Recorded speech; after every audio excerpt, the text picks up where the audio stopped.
The history of the Awoken.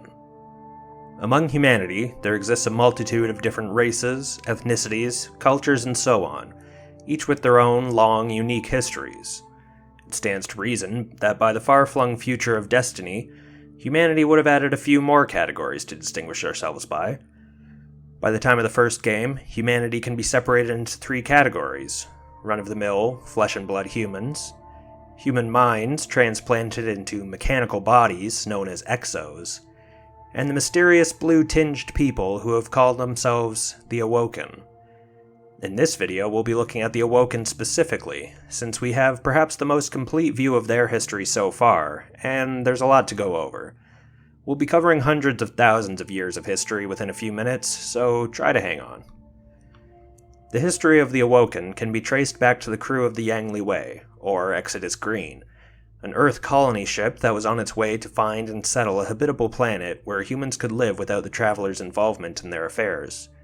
Before the ship could even leave our system, however, the collapse began as the darkness attacked, intercepting and trapping the ship.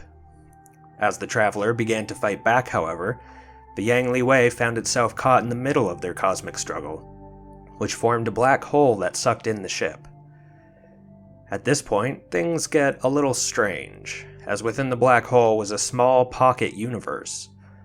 The 40,000-odd crew members of the Yang Wei found themselves sublimated into beings of pure potential, eventually reincarnating as the Awoken and forgetting much of their history. However, they found themselves on an Earth-like paradise known as the Distributary, and were able to build a new society with the technology from their ship. The Awoken found themselves to be immortal, although they could still die from physical trauma, and that time moved differently within the Distributary. While centuries passed on Earth, it was thousands of years more for the Distributary. At first, it was assumed that the ship's captain, Alice Lee, was the firstborn Awoken, and that she had shaped the world and helped the other crew members reincarnate. However, it was actually low-ranking crew member Marasenna who had been first, having actually been outside the ship during the events of the black hole. Mara kept this a secret, however, manipulating events behind the scenes to achieve her own goals.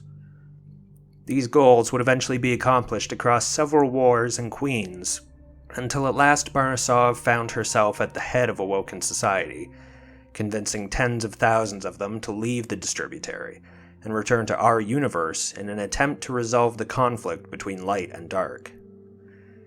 The Awoken fleet re-entered our universe at the asteroid belt between Mars and Jupiter, which would eventually become known as the Reef, during the early City Age, which was when the last city was forming beneath the Traveler. After learning of humanity's sorry state, a third of the fleet split off and traveled to Earth to help, splitting Awoken society once again between Earthborn and Reefborn. However, the Fallen, one of the antagonistic alien races that had come after the collapse, traced these ships back to the Reef and began a war with the Reefborn Awoken.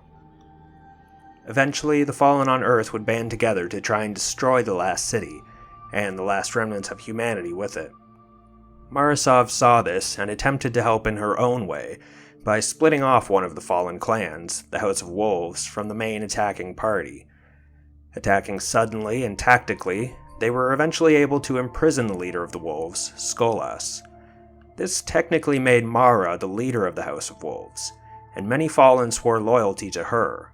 On Earth, with one less Fallen house to deal with, humanity lived to fight another day. It's around here that events begin to cross over with the first game, so I'll save the rest for another video. As with my other videos, I've left out a fair amount of detail in summarizing these events, but in this case especially I would recommend those interested to read the lore themselves, as it's some of the most fleshed out fiction within the Destiny universe at this time.